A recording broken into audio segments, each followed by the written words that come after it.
Hello students, welcome to my educational platform Anubhav coaching classes. तो कैसे आप लोग फिलहाल अच्छे में होंगे, मस्ती में होंगे, अपनी पढ़ाई को बिंदास तरीके से कर रहे होंगे। स्टूडेंट जैसे कि हम जानते हैं कि हमारे इस प्लेटफॉर्म के माध्यम से, अपने इस परिवार के माध्यम से, छोटे से चैनल के माध्यम से आप लोग की क्लास 10 की बेस्ट स्ट्रेटजी के साथ यूपी बोर्ड की प्रिपरेशन कराई जा रही है। उसी के लिए मैं लेकर आ चुका हूं छोटा सेशन। आज के इस छोटे से लेक्चर, छोटे सेशन में हम बात करने वाले हैं क्लास 10 के जो चैप्टर नंबर 11 नंबर चैप्टर है, जिसमें हम बात करेंगे वृत्तों संबंधित क्षेत्रफल के बारे में, यानी areas related to circle. Areas related to circle के बारे में बात करेंगे, वृत्तों संबंधित क्षेत्रफल के बारे में बात करेंगे।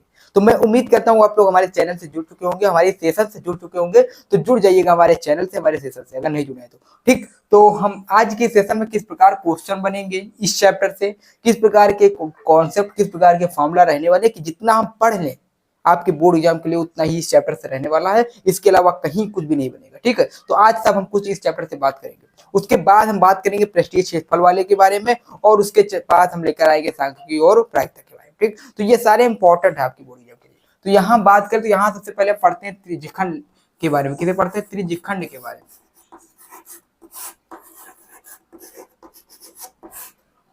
क्या पढ़ते हैं? त्रिज्यखंड के बारे में पढ़ते हैं। तो त्रिज्यखंड हमारा क्या होता है? तो अभी हमने लिखा है पूरा, दो चित्र बकायदा बना। तो एक पूरा ये सर्कल होता है। क्या होता है बच्चों? एक पूरा ये सर्कल होता है, ठीक है। अब इस सर्कल में क्या होता है? इस सर्कल में हमारा क्या होता है? ये जो हम त्रिज्या के माध्यम से किसी वृत्त का जो पूरा वृत्त होता है, अगर किसी त्रिज्या के माध्यम से उसका खंड निकाल दिया जाए, उसका खंड कर दिया जाए, उसको खंडित कर दिया जाए, तो वही हमारा त्रिज्यखंड कहलाता है। जैसे हमारी ये त्रिज्या है, रेडियस है, तो इसको हमने एक टुकड़ा निकाल दिया, तो ये हमारा क्या होगा? ये हमारा त्रिज्यखंड बनेगा, ठीक। तो मैं उम्मीद करता हूँ समझ में आया होगा। अब ये वाला भैया छोटा है तो इसलिए छोटा त्रिज्यखंड होगा, यानी लघु त्रिज्यखंड होगा। और ये वाला बड़ा है तो इसलिए इसका त्रिज्यखंड बड़ा त्रिज्यखंड यानी दीर्घ त्रिज्यखंड होगा। क्योंकि लघु दीर्घ हम इसको तत्सम कहते हैं, और तद्भव में क्या होता है इसका तत्सम तद्भव आपने पढ़ा होगा, छोटे को लघु, बड़े को दीर्घ कहते हैं, ठीक है। तो छोटे वाले को लघु त्रिज्यखंड और बड़े वाले को दीर्घ त्रिज्यखंड कहते हैं। अगर जीवा के माध्यम से वृत्त का खंड किया जाए, यानी जीवा के माध्यम से काटा जाए, तो क्या होता है? वो दीर्घ खंड होता है, दीर्घ वृत्त खंड होता है, लघु वृत्त खंड होता है, यानी वृत्त खंड होता है। तो हमको त्रिज्यखंड और वृत्तखंड पढ़ना है और कुछ नहीं पढ़ना है बोर्ड एग्जाम के लिए। तो यहाँ से आपके मोस्ट इंपॉर्टेंट रहने वाले, ठीक है। तो मैं उम्मीद करता हूँ इतना समझ में आया होगा कि त्रिज्यखंड, अगर त्रिज्या के माध्यम से वृत्त को खंडित किया जाए, आप लोगों ने बर्थडे में देखा होगा जब केक कटता है, तो केक कटने के लिए जो सेब होती है, केक रखा रहता है, तो केक कैसे काटते हैं? तो त्रिज्या यानी त्रिज्या के एक चाकू इधर से लगाते, एक चाकू उधर से लगाते। तो वही हाल है कि ये पूरा केक है, केक में एक चाकू, ये पूरा ये, तो जो टुकड़ा पीस निकाला और खिला दिया, तो वही वाला भैया पीस क्या होता है? वो त्रिज्यखंड, लघु त्रिज्यखंड होता है, ठीक है। तो यहाँ से हमने मान लीजिए केक पूरा इसको काटा और ये टुकड़ा उठाया, तो हमने जो निकाल के खिलाने के लिए ले जाते हैं वो होता है लघु त्रिज्यखंड का, ठीक। और जो बचा कुचा पूरा केक रहता है वो होता है दीर्घ त्रिज्यखंड। इस प्रकार के क्वेश्चन बनेंगे आपकी बोर्ड एग्जाम में, कोई दिक्कत नहीं, ठीक। तो ये हमारा बात करें त्रिज्यखंड के बारे में, तो इतना आपको समझ में आया होगा। उसके बाद बात करते हैं वृत्तखंड के बारे में। तो जीवा के माध्यम से जब वृत्त को खंडित करते हैं तो उसे कहते हैं वृत्तखंड, ठीक। तो लघु वृत्तखंड यानी छोटा खंडित हो जाए जो जीवा के माध्यम से, छोटा वाला लघु और बड़ा वाला वृत्तखंड, ठीक। जब हम किसी वृत्त को एक ऐसे काट दे, इस प्रकार काट देते हैं, तो ये वृत्तखंड हो जाता है, ठीक है। ये त्रिज्यखंड हो जाता है। तो इतना समझ में आया हुआ। अब इस चैप्टर से रिलेट कुछ फार्मूला है, उन फार्मूलों को देखेंगे। जो इससे अगला वाला सेशन होगा मैथ का, उसमें हम सारे दीर्घ उत्तरीय प्रश्न के बारे में बात करेंगे और इंपॉर्टेंट प्रश्न के बारे में बात करेंगे, और कुछ प्रश्न को हम सॉल्व कराने का प्रयास भी करेंगे हर चैप्टर से, ठीक। किस कौन सा इंपॉर्टेंट है, क्या ज्ञात करना, किस प्रकार क्वेश्चन में, सॉल्यूशन के साथ भी प्रोवाइड करेंगे, कोई दिक्कत नहीं। अब देखिए, अगर वृत्त के से संबंधित क्षेत्रफल है तो हमको पहले वृत्त का क्षेत्रफल पता होना चाहिए। अब देखिए, कुछ इंपॉर्टेंट जो हमारे इंपॉर्टेंट फॉर्मूला है, ये महत्वपूर्ण सूत्र हैं, उन सूत्रों को देखेंगे इस चैप्टर से किस प्रकार रहने वाले हैं, ठीक। तो जो बच्चे नहीं जुड़े हैं, कुछ भी नहीं पढ़ा है अभी तक भी, तो आप ये चैप्टर जरूर तैयार कर लीजिए, क्योंकि यहाँ से 4 नंबर और 6 नंबर क्वेश्चन बना रखा है आपके बोर्ड एग्जाम के लिए, ठीक। तो यहाँ से हम बात करते हैं, फार्मूला के बिना ये चैप्टर नहीं कर सकते, तो ये फार्मूला तैयार होना चाहिए। हम बात करते हैं वृत्त का क्षेत्रफल। अब बात करें वृत्त का क्षेत्र, क्योंकि वृत्तों संबंधित क्षेत्रफल है, ठीक। तो वृत्तों संबंधित क्षेत्रफल है, तो यहाँ हम बात करेंगे वृत्त का क्षेत्रफल। तो वृत्त का क्षेत्रफल यानी area of circle. Area of circle के बारे में बात करें तो एरिया ऑफ सर्कल का क्या होता है? फॉर्मूला पाई आर स्क्वायर, यानी पाई आर स्क्वायर। त्रिज्या के स्क्वायर से हम पाई को अगर मल्टीप्लाई करा दे तो हमारा एरिया का जो निकल आएगा, जो सर्कल का एरिया है यानी वृत्त का जो क्षेत्रफल है वो निकल आएगा, ठीक। हमने क्या किया, यानी त्रिज्या के स्क्वायर से पाई का मल्टीप्लाई कराएंगे तो क्षेत्रफल निकल आएगा वृत्त का, ठीक। तो ये फॉर्मूला तैयार कर लीजिए, क्योंकि इसके बिना हम कुछ नहीं कर सकते, वृत्त के फॉर्मूले के बिना हम कुछ नहीं कर सकते, ठीक। तो यहाँ हम बात कर रहे हैं। उसके बाद हमारे पास अगर वृत्त के भाई क्षेत्रफल, क्षेत्रफल यानी हम बात करते हैं वृत्त का क्षेत्रफल कैसे ज्ञात करेंगे, तो 1 मिनट।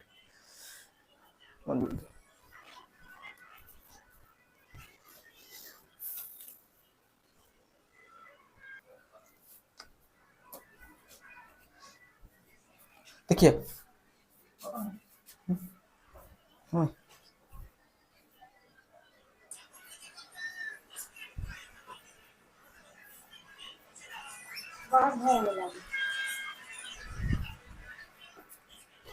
हाँ, तो बात करें हम, देखिए यहाँ बात कर रहे थे कि वृत्त किसके बारे में बात कर रहे थे, वृत्त के बारे में बात कर रहे थे, ठीक। तो इसको मिटा देते हैं, त्रिज्यखंड मिटा दे रहे हैं। तो यहाँ से हम बात करेंगे क्या है, हमारे पास दे रखा कि वृत्त का क्षेत्रफल। तो जो हमारा ये पूरा वृत्त होता है, ठीक, क्या होता है, पूरा ये सर्कल होता है। पूरा सर्कल में हम बात करें, जो पूरा इसका जो क्षेत्रफल निकालते हैं, पूरा ये एरिया निकालते हैं। तो एरिया निकालने के लिए क्या करते हैं, पाई आर स्क्वायर लगा देते हैं। क्या निकालते हैं, पाई आर स्क्वायर निकालते हैं। पूरा एरिया निकालने के लिए हमको क्या करते हैं, पाई आर स्क्वायर निकालते हैं, ठीक, पाई आर स्क्वायर लगा देते हैं फॉर्मूला। अगर हमको क्या करना है, इस सर्कल का किनारे किनारे बाउंड्री ज्ञात करना है, तो बाउंड्री ज्ञात करने के लिए क्या करते हैं, हम किनारे का जैसे परिधि कहते हैं, क्या कहते हैं बच्चों, परिधि कहते हैं, ठीक। तो परिधि कहते हैं, तो फॉर्मूला लगाएंगे, परिधि बराबर क्या हो जाएगा, 2 पाई आर हो जाएगा। क्या हो जाएगा बच्चों, 2 पाई आर हो जाएगा, ठीक। अब हमको क्या करना है, इस वृत्त का जो सर्कल का जब एरिया निकालेंगे, क्षेत्रफल निकालेंगे, तो फॉर्मूला लगेगा पाई आर स्क्वायर। अगर इसका परिधि निकालेंगे यानी परिमाप निकालेंगे, बाउंड्री निकालेंगे, तो इसका लगेगा formula 2 pi r. 2 pi r क्यों होता है, क्योंकि एक वृत्त जो होता है उसका जो एंगल होता है, वो एंगल कितना होता है, एक वृत्त का एंगल कितना होता है, 360 डिग्री होता है। यानी एक पाई 180 अंश के बराबर होता है, 2 पाई कितने हो जाएंगे, 360 अंश के बराबर हो जाएंगे। और ये पूरा जो होता है एक रेडियस के बराबर। तो ये पूरा सर्कल जब घूमता है, और ये 360 अंश पे घूमेगा, ठीक है, 360 अंश पे, यानी 2 पाई पूरा घूमेगा और एक आर घूमेगा। तो ये 2 पाई को हम क्या कर देंगे, आर से मल्टीप्लाई करा देंगे, तो इसका जो वृत्त का परिधि आ जाता है 2 पाई आर आ जाता है, ठीक है। तो यहाँ से हम परिधि के बारे में समझ सकते हैं। अब बात करते हैं चाप की लंबाई के बारे में, ठीक है। यहाँ से बात करें परिधि के बारे में, आप लोगों ने समझ लिया है कि परिधि का फॉर्मूला जिसे हम सी से डिनोट करते हैं, सी बराबर इक्वल टू होता है 2 pi are. C equal to क्या होता है, 2 पाई आर होता है। उसके बाद बात करें वृत्त का चाप क्या होता है, वृत्त का चाप यानी l equal to 2 pi r theta बटे 360। यानी वृत्त की चाप की बात की जाए तो वृत्त का चाप हम निकाल सकते हैं, ठीक। तो हमारा ये चाप होता है, जैसे हमारे पास ये यल है ना, तो ये चाप का फॉर्मूला कैसे आएगा, तो एल इक्वल टू लिख सकते हैं, ध्यान सुनिएगा, l equal to 2 pi r, वृत्त का चाप परिधि पूरा आ जाएगा, ठीक, थीटा, ठीक, और बटे 360 से मल्टीप्लाई करा देंगे। तो चाहे आप याद कर सकते हैं, इसको निकालने की कोई जरूरत नहीं, ठीक। देखिए इसको मिटा देना है, ठीक। तो यहाँ से आप याद कर लीजिए फॉर्मूला, इसको याद करने में आपको बड़ा लेंथ हो जाएगा सेशन। इसको अगर वृत्त का चाप कहा जाए, तो वृत्त का चाप जिसे एल से प्रदर्शित करते हैं, इसको अगर फॉर्मूला देखा जाए तो इसका फॉर्मूला होता है 2 पाई आर थीटा बटे 360। 2 पाई आर थीटा बटे 360, ये याद कर लीजिएगा, यहाँ से फॉर्मूला से क्वेश्चन बनेगा, ठीक है। 2 पाई आर थीटा बटे 360 यहाँ से बनेगा, इसको तैयार कर लेते हैं। उसके बाद करें त्रिज्यखंड का क्षेत्रफल, एरिया ऑफ सेक्टर, ठीक, त्रिज्यखंड क्या है, त्रिज्यखंड का क्षेत्रफल। त्रिज्यखंड का क्षेत्रफल यानी जो हमारी ये वाला एरिया निकल के आया, जो जैसे ये पूरा वृत्त है, वृत्त में ये पूरा त्रिज्यखंड होता है, ये क्या है, ये त्रिज्यखंड जो हम प्रदर्शित कर रहे हैं, त्रिज्यखंड होता है, ठीक है। अब इसका एरिया का फॉर्मूला क्या होता है, इस एरिया का फॉर्मूला निकालेंगे pi r square theta, pi r square theta बटे 360, ये होता है पूरा, ठीक है। तो ये पूरा निकालेंगे, तो यहाँ से हम निकाल सकते हैं जो त्रिज्यखंड का क्षेत्रफल होगा, उसका फॉर्मूला क्या होता है, पाई आर स्क्वायर थीटा बटे 360। ये फॉर्मूला तैयार कर लीजिए, इसके बिना आप नहीं निकाल सकते, आप त्रिज्यखंड नहीं निकाल सकते। अब अगर लघु त्रिज्यखंड का, ये किसका है, लघु त्रिज्यखंड का फॉर्मूला है, लघु का है। लेकिन अगर हमको दीर्घ निकालना है, क्या करना है, हमको दीर्घ निकालना है, त्रिज्यखंड निकालना है, ये वाला निकालना है, ठीक, दीर्घ त्रिज्यखंड निकालना है। तो क्या करेंगे, दीर्घ के लिए क्या करेंगे, इसको पाई आर स्क्वायर पूरे वृत्त के क्षेत्रफल से, यानी पाई आर स्क्वायर से हमको माइनस कर देना होगा, ठीक। अब ध्यान से सुनिएगा, देखिएगा हमारे पास ये जो दे रखा है त्रिज्यखंड का क्षेत्रफल, एरिया सेक्टर दे रखा है, त्रिज्यखंड का क्षेत्रफल पाई आर स्क्वायर थीटा बटे 360, पाई आर स्क्वायर थीटा बटे 360। इसको अगर ज्ञात करना तो इसका फॉर्मूला है, ठीक है, छोटे लघु वृत्त का क्षेत्रफल, लघु त्रिज्यखंड का क्षेत्रफल। लेकिन क्या करना है, हमको पूरे वृत्त में से अगर हम इस लघु वृत्तखंड त्रिज्यखंड को माइनस कर दे तो हमें दीर्घ त्रिज्यखंड का मिल जाएगा। तो अगर पूछा जाए कि त्रिज्यखंड निकालिए, लघु त्रिज्यखंड निकालिए, तो ठीक है। अगर पूछा जाए दीर्घ त्रिज्यखंड का मान ज्ञात कीजिए, तो क्या करना है, हमको छोटे वाले वृत्त के सर्कल के क्षेत्रफल से लघु त्रिज्यखंड का क्षेत्रफल घटा देना है, और हमको दीर्घ त्रिज्यखंड का मान मिल जाएगा, कोई दिक्कत नहीं, ठीक। इस प्रकार हम बात करते हैं। उसके बाद हम बात करें वृत्तखंड का क्षेत्रफल। तो वृत्तखंड का क्षेत्रफल क्या होता है, एरिया के बारे में बात करें, वृत्तखंड के बारे में तो कुछ नहीं है, पूरे में से अगर हम पूरे त्रिभुज के क्षेत्रफल से, सॉरी, हम त्रिज्यखंड के क्षेत्रफल से, त्रिज्यखंड का क्षेत्रफल क्या है, पाई आर स्क्वायर थीटा बटे 360। तो ये त्रिज्यखंड का क्षेत्रफल ना, त्रिज्यखंड के क्षेत्रफल से अगर त्रिभुज का क्षेत्रफल माइनस कर दें, पूरा त्रिज्यखंड है ये, देखिए दीर्घ त्रिज्यखंड कैसे, लघु त्रिज्यखंड कैसे निकालेंगे, पूरा त्रिज्यखंड है, पूरा त्रिज्यखंड है, अगर पूरे त्रिज्यखंड के क्षेत्रफल से त्रिभुज का क्षेत्रफल माइनस कर दें तो हमारा जो एरिया निकलेगा वो लघु वृत्तखंड का एरिया निकलेगा। समझे? पूरा त्रिज्यखंड है, त्रिभुज का क्षेत्रफल माइनस करते तो त्रिज्यखंड का क्षेत्रफल क्या होता है, पाई आर स्क्वायर थीटा बटे 360 माइनस करेंगे त्रिभुज का क्षेत्रफल। त्रिभुज का क्षेत्रफल कैसे निकालेंगे, इसको निकाल के बता दिए direct, 1/2 are square minus r square into sine theta, 1/2 are square sine theta. इस प्रकार हम माइनस करेंगे तो यहाँ से आपको लघु वृत्तखंड का फॉर्मूला मिलेगा, कोई दिक्कत नहीं। तो पाई आर स्क्वायर थीटा बटे 360 minus 1/2 are square sine theta, इस फॉर्मूले को तैयार कर लीजिएगा वृत्तखंड निकालने के लिए। अब देखिए ये वृत्तखंड के फॉर्मूला है छोटे लघु वृत्तखंड का, यानी लघु वृत्तखंड का या छोटे वृत्तखंड का। लेकिन हमको दीर्घ वृत्तखंड निकालना, तो भैया लघु वृत्तखंड ज्ञात कर लेना और उसके बाद हमको पाई आर स्क्वायर यानी वृत्त के क्षेत्रफल से लघु वृत्तखंड का क्षेत्रफल घटा देंगे तो दीर्घ वृत्तखंड का क्षेत्रफल मिल जाएगा।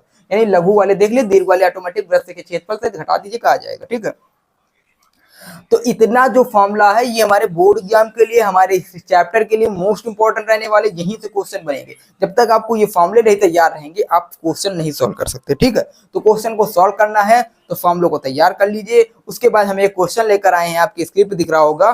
देखिए ये क्वेश्चन है, प्रश्न मोस्ट इंपॉर्टेंट है, स्टार लगा लीजिएगा कि दरख्त 7 सेंटीमीटर त्रिज्या वाले वृत्त का, एक 7 सेंटीमीटर त्रिज्या है, देखिए 7 सेंटीमीटर त्रिज्या वाले वृत्त का, यानी हम मिटा देते हैं, क्वेश्चन समझाने का प्रयास करेंगे। समझिएगा कि क्वेश्चन दे रखा है 7 सेंटीमीटर, यानी हमारे पास ये क्या है, 7 सेंटीमीटर त्रिज्या का एक वृत्त है। ठीक, जिसकी त्रिज्या कितनी है, 7 सेंटीमीटर दे रखा है। कितना दे रखा है, 7 सेंटीमीटर दे रखा है। ठीक है, तो 7 सेंटीमीटर त्रिज्या वाले वृत्त का एक सेक्टर 60 अंश का कोण बनाता है। एक सेक्टर कितना होता है, 60 अंश का कोण बनाता है। तो उसका क्षेत्रफल ज्ञात कीजिए, यानी सेक्टर यानी त्रिज्यखंड। देखिए यहाँ अंग्रेजी में दे रखा है सेक्टर, इसको कहते हैं त्रिज्यखंड। क्या कहते हैं बच्चों, त्रिज्यखंड कहते हैं। सेक्टर को हिंदी इंग्लिश में कहते हैं त्रिज्यखंड, हिंदी में।